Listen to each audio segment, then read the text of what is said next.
আসসালামু আলাইকুম। আজ 1 অক্টোবর 2025 বুধবার। শুরু করছি চেঞ্জ টিভি প্রতিদিনের গল্প অনুষ্ঠান। দর্শক, আপনাদের সঙ্গে রয়েছে আমি জহিরুল ইসলাম টুটুল। শুরুতেই সংবাদ শিরোনাম। আফসোস করলেন প্রেসিডেন্ট, চাঞ্চল্যকর যা বললেন। সাবেক শিল্পমন্ত্রীর হাতে সত্যি কি হাতকড়া পরানো হয়েছে? জাহাজের বহর আটকাতে ব্যর্থ হল ইসরায়েল। এবার বিস্তারিত। পররাষ্ট্র মন্ত্রণালয়ের নির্দেশে বিদেশে অবস্থিত বাংলাদেশের দূতাবাস ও কনসুলেট অফিসগুলো থেকে রাষ্ট্রপতি মোহাম্মদ শাহাবুদ্দিনের ছবি অপসারণ করার ঘটনায় তিনি পররাষ্ট্র উপদেষ্টা মোহাম্মদ তৌহিদ হোসেনকে একটি চিঠি পাঠিয়েছেন। অনুসন্ধানী সাংবাদিক জুলকারনাইন শায়ের খান বুধবার নিজের ভেরিফাইড ফেসবুক পেজে এই চিঠি প্রকাশ করে বিষয়টি নিশ্চিত করেন। গত 28 সেপ্টেম্বর 2025 তারিখে স্বাক্ষরিত এই চিঠিতে রাষ্ট্রপতি মোহাম্মদ শাহাবুদ্দিন বিশ্বব্যাপী কূটনৈতিক অফিস থেকে তার ছবি অপসারণের ঘটনা উল্লেখ করে কৌশলগত পদক্ষেপ নিয়ে প্রশ্ন তুলেছেন।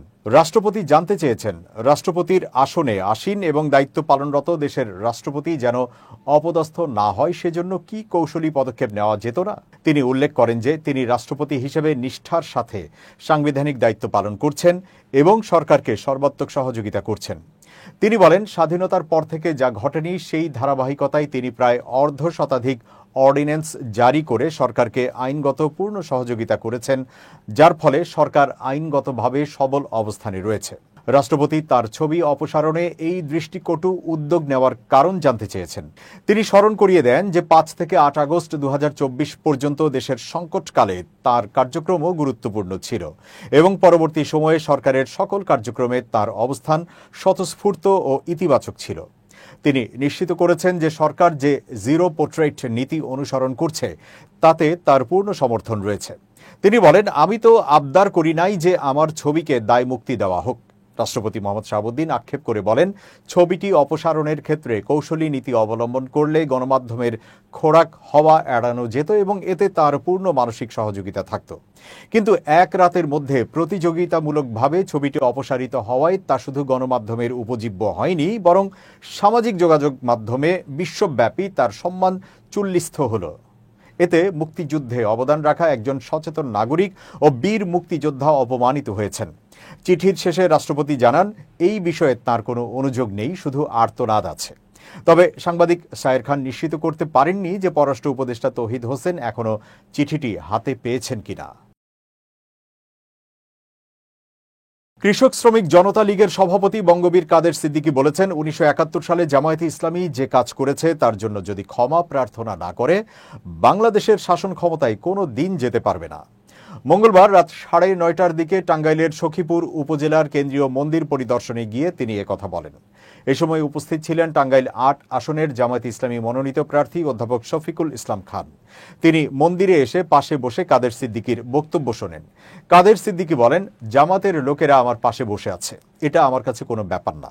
তাদের সঙ্গে আমার বিরোধ 71-এর মুক্তিযুদ্ধের কারণে। তখন তারা অন্যায় করেছে, তবে আজকের প্রজন্ম সেই অন্যায়ের সঙ্গে জড়িত নয়। বাংলাদেশে জন্ম নেওয়া প্রত্যেকেই আমার কাছে সমান, সে জামাতের সন্তান হোক বা আওয়ামী লীগের। তিনি আরো বলেন, কিন্তু 71-এ জামায়াতে ইসলামী যে কাজ করেছে তার জন্য যদি আন্তরিকভাবে ক্ষমা প্রার্থনা না করে, যেমন আল্লাহর কাছে ক্ষমা চাওয়া হয়, তাহলে যত শক্তি তারা হোক না কেন কোনোদিন দেশের শাসন ক্ষমতায় যেতে পারবে না। মুক্তিযুদ্ধ প্রসঙ্গে তিনি বলেন, আমি লড়াই করেছি পাকিস্তানি হানাদারদের বিরুদ্ধে।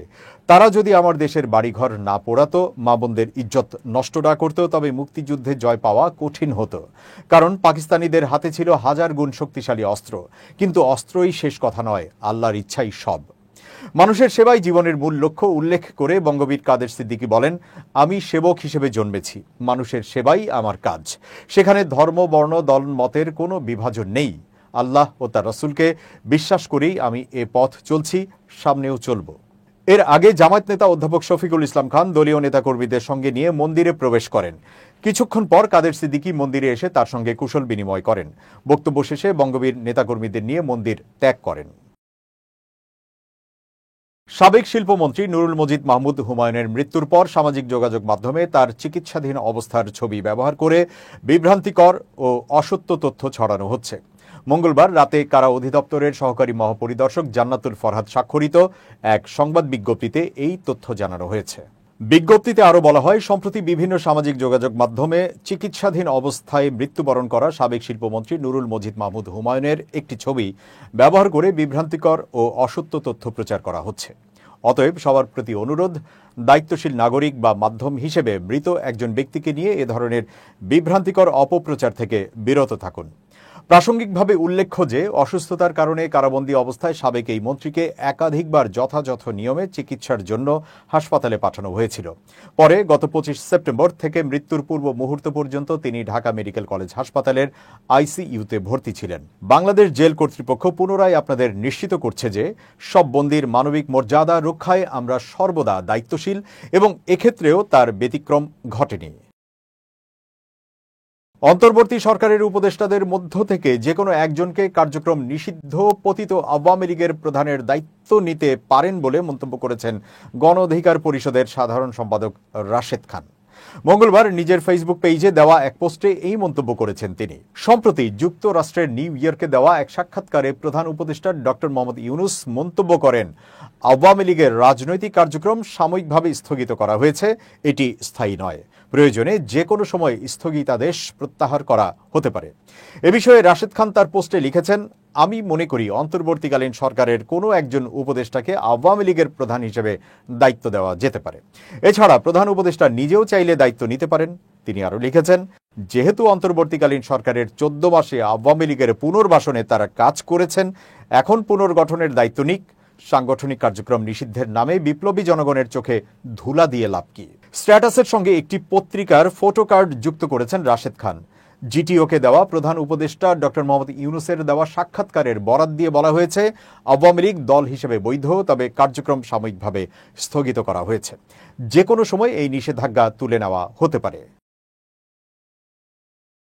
শাপলা প্রতীক বরাদ্দে আইনি কোনো বাধা না থাকলেও জাতীয় নাগরিক পার্টিকে উট পাখি, কাপ-পিরিচ ও থালাবাটির মতো হাস্যকর প্রতীক দিতে চাইছে নির্বাচন কমিশন ইসি। এমন অভিযোগ করেছেন দলটির মুখ্য সমন্বয়ক নাসির উদ্দিন পাটোয়ারি। রাজধানীর বাংলা মোটরের অস্থায়ী কেন্দ্রীয় কার্যালয়ে আয়োজিত সংবাদ সম্মেলনে এই অভিযোগ করেন তিনি। তিনি বলেন, ইসির কাছ থেকে নিবন্ধন সংক্রান্ত চিঠি আমরা পেয়েছি। সেখানে আমাদের জন্য আলমিরা, উট পাখি, কাপ-পিরিচ, থালাবাটি প্রতীক বরাদ্দ রাখা হয়েছে। এগুলো খুবই হাস্যকর।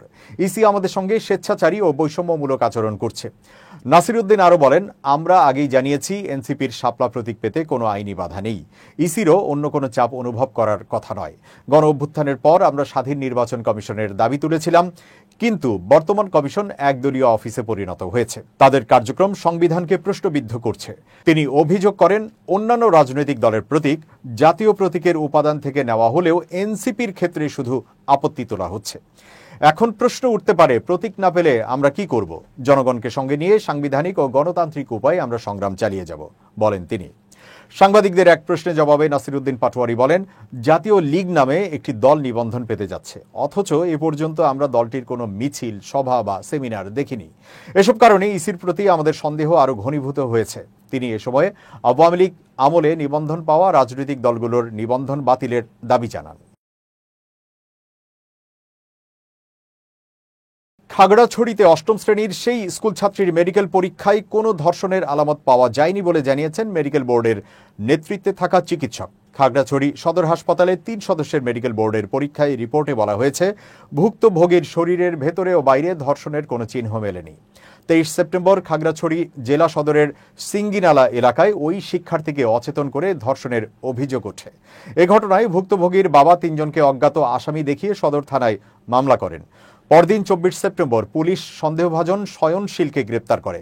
মেডিকেল বোর্ডের নেতৃত্বাধীন খাগড়াছড়ি আধুনিক সদর হাসপাতালের সিনিয়র কনসালটেন্ট গাইনি ডিপার্টমেন্টের ডাক্তার জয়া চাকমা বলেন, ধর্ষণের আলামত শনাক্ত করার 10টি সূচকের সবগুলোই স্বাভাবিক পাওয়া গেছে। প্রতিবেদনে তার সঙ্গে স্বাক্ষর করেছেন আরও 2 চিকিৎসক, ডাক্তার মীর মোশাররফ হোসেন ও ডাক্তার নাহিদা আক্তার। খাগড়াছড়ির civil surgeon doctor Sabir Ahmed জানান, প্রতিবেদনটি পুলিশ সুপারের কার্যালয়ে পাঠানো হয়েছে। এদিকে সেনা রিজিয়ন কমান্ডাররা অভিযোগ করেছেন, ইউপিডিএফ এই ঘটনাকে কেন্দ্র করে পাহাড় অস্থিতিশীল করার চেষ্টা করছে। খাগড়াছড়ি সেনানিবাসে আয়োজিত প্রেস ব্রিফিংয়ে ব্রিগেডিয়ার জেনারেল হাসান মাহমুদ বলেন, ধর্ষণের ঘটনাকে পুঁজি করে ইউপিডিএফ সাম্প্রদায়িক দাঙ্গা লাগানোর চেষ্টা করছে, যা বৃহত্তর ষড়যন্ত্রের অংশ। Guimara region commander brigadier general Abul Kalam Rana বলেন, পাহাড়ে সশস্ত্র সন্ত্রাসী কার্যকলাপের পেছনে ইউপিডিএফ দায়ী। তাদের বিরুদ্ধে অভিযান অব্যাহত থাকবে। ঘটনার পর যুম্ম ছাত্র জনতা অনির্দিষ্টকালের জন্য সড়ক অবরোধ ডাকে। তবে দুর্গাপূজা ও প্রশাসনের আশ্বাসে তা আগামী 5 অক্টোবর পর্যন্ত স্থগিত করা হয়েছে। গত কয়েকদিনের সংঘাতে 3 জন নিহত হয়েছেন। এছাড়া আইন শৃঙ্খলা বাহিনীর সদস্য সহ স্থানীয়রাও আহত হয়েছেন। সহিংসতায় পুড়িয়ে দেওয়া হয়েছে সরকারি অফিস, দোকানপাট, বসতঘর, গুদাম ও মোটরসাইকেল। বর্তমানে খাগড়াছড়িতে 144 ধারা বলবৎ রয়েছে। এবার খুব জরুরি 1 মিনিট জানাচ্ছেন ইউনেস্কো ক্লাব পুরস্কার বিজয়ী সাংবাদিক আমিরুল মোমিনিন মানিক। খুব জরুরি 1 মিনিটে সবাইকে আমন্ত্রণ। এই জীবনে শত্রু চিনে রাখা অত্যন্ত গুরুত্বপূর্ণ। ধরুন আপনার পরিবেশ প্রতিবেশে কে কে শত্রু আর কে কে বন্ধু তা যদি আপনি চিনতে পারেন, তাহলে মনে করবেন জীবনে উত্তম কাজটি করেছেন। না, আমি এটা বলছি না যে শত্রু চেনার সঙ্গে সঙ্গে সেই শত্রুর বিরুদ্ধে আপনি ফাইট করতে শুরু করবেন, রেগে মেগে অস্থির হয়ে তার বিরুদ্ধে লড়াই করবেন, তা কিন্তু নয়। শত্রু চিনে রাখবেন আপনার সতর্কতার জন্য, যেন এই শত্রুর কাছ থেকে আপনি দূরে থাকতে পারেন, তার কোনো চক্রান্ত আপনাকে ক্ষতিগ্রস্ত না করতে পারে। শত্রু চিনে রাখলে নিরাপদে পথ চলতে পারবেন। সবাই ভালো থাকবেন। শুভেচ্ছা নিরন্তর। দর্শক, এবার দেশের বাইরের খবর।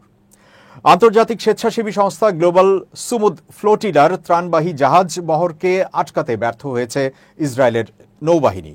যুদ্ধবিধ্বস্ত গাজার বাসিন্দাদের জন্য খাদ্য ত্রাণ সামগ্রী বহন করে নিয়ে যাওয়া এই জাহাজ বহরটি বর্তমানে গাজার কাছাকাছি আছে। গ্লোবাল সুমুদ ফ্লোটিলার অন্যতম মুখপাত্র ওয়াইল নাওয়ার সামাজিক যোগাযোগ মাধ্যম ফেসবুক পোস্টে করা এক বার্তায় এই তথ্য জানিয়েছেন। Freedom flotilla foundation, global movement two Gaza, মাগরিব সুমুদ ফ্লোটিলা এবং সুমুদ নুসান্তারা, এই 4 আন্তর্জাতিক স্বেচ্ছাসেবীর ঐক্যমঞ্চ গ্লোবাল সুমুদ ফ্লোটিলা। গত 31 আগস্ট স্পেনের বন্দর থেকে খাদ্য ত্রাণ সামগ্রীতে পূর্ণ 55টি জাহাজ নিয়ে গাজার উদ্দেশ্যে রওনা দেয় গ্লোবাল সুমুদ ফ্লোটিলা। জাহাজগুলোতে স্বেচ্ছাসেবী হিসেবে আছেন 44টি দেশের নাগরিক। 2023 সালের অক্টোবরে ইসরায়েলি বাহিনী গাজায় অভিযান শুরুর পর এ পর্যন্ত যত ত্রাণের বহর গাজায় পৌঁছেছে সেগুলোর মধ্যে ফ্লোটিলার এই বহরটি সবচেয়ে বড়। এই বহরটিকে নেতৃত্ব দেওয়া জাহাজটির নাম অ্যালমা। ফেসবুক পোস্টে ওয়াইল নাওয়ার জানান, ভূমধ্য সাগরে পৌঁছানোর পর গতকাল ইসরায়েলের নৌবাহিনী প্রথমেই অ্যালমাকে আটকে দেয়, কিন্তু এতে বহরে থাকা বাকি 54টি জাহাজ নিজেদের গতিরোধ না করে এগিয়ে যেতে থাকে। এরপর একসময় অ্যালমাকে ছেড়ে দেয় নৌবাহিনী, কিন্তু কয়েক ঘন্টা পর বহরের আরেক জাহাজ সাইরিয়াসকে আটকে দেয় নৌবাহিনী। সেবারও বাকি জাহাজগুলো না থেমে এগিয়ে যেতে থাকে। এভাবে কয়েক ঘন্টা চলার পর বিভিন্ন দিক থেকে তাড়া দিয়ে ফ্লোটিলার জাহাজ বহরকে ছত্রভঙ্গ করে দেওয়ার চেষ্টা করে ইসরায়েলের নৌবাহিনী। এতে কিছু সময়ের জন্য জাহাজগুলো পরস্পর থেকে দূরে সরে গেলেও ফের একসাথে হয়। ফেসবুক পোস্টে ওয়াইল নাওয়ার বলেন, জায়নবাদী শাসকদের নৌবাহিনী আমাদের জাহাজের বহর আটকানোর চেষ্টা করেছিল। তারা আমাদের অগ্রবর্তী জাহাজ অ্যালমাকে কিছুক্ষণের জন্য আটকেও রেখেছিল, তবে শেষ পর্যন্ত তারা ব্যর্থ হয়েছে এবং আমরা এখন গাজার পথে আছি। গত 2 দিন আগে ইসরায়েলের নৌবাহিনীর জাহাজ যখন ফ্লোটিলার জাহাজ বহরকে অনুসরণ করা শুরু করেছিল, তখনই জাহাজের ক্রুরা বিষয়টি সামাজিক যোগাযোগ মাধ্যমে জানিয়েছিল। সে সময় আন্তর্জাতিক রাজনীতিতে রীতিমতো আলোড়ন সৃষ্টি করেছিল সেই ঘটনা। কাতার ভিত্তিক সংবাদ মাধ্যম আল জাজিরার প্রতিনিধিরা ফ্লোটিলার জাহাজ বহরের সঙ্গে আছেন। তারা বলেছেন, ইসরায়েলের নৌবাহিনীর সদস্যরা জাহাজটি আটকে প্রথমেই সেটির যোগাযোগের সব ব্যবস্থা জ্যাম করে দিয়েছিল। তারপর কয়েক ঘন্টা অবস্থানের পর তারা জাহাজটি ছেড়ে চলে যায়। বর্তমানে ইসরায়েলের নৌবাহিনী ভূমধ্য সাগরের ওই এলাকায় আর নেই বলে জানা গেছে। ফ্লোটিলার জাহাজ বহরও গাজার কাছাকাছি পৌঁছে গেছে। আগামীকালের মধ্যেই হয়তো গাজার উপকূলে ভিড়বে গ্লোবাল সুমুদ ফ্লোটিলার জাহাজ বহর।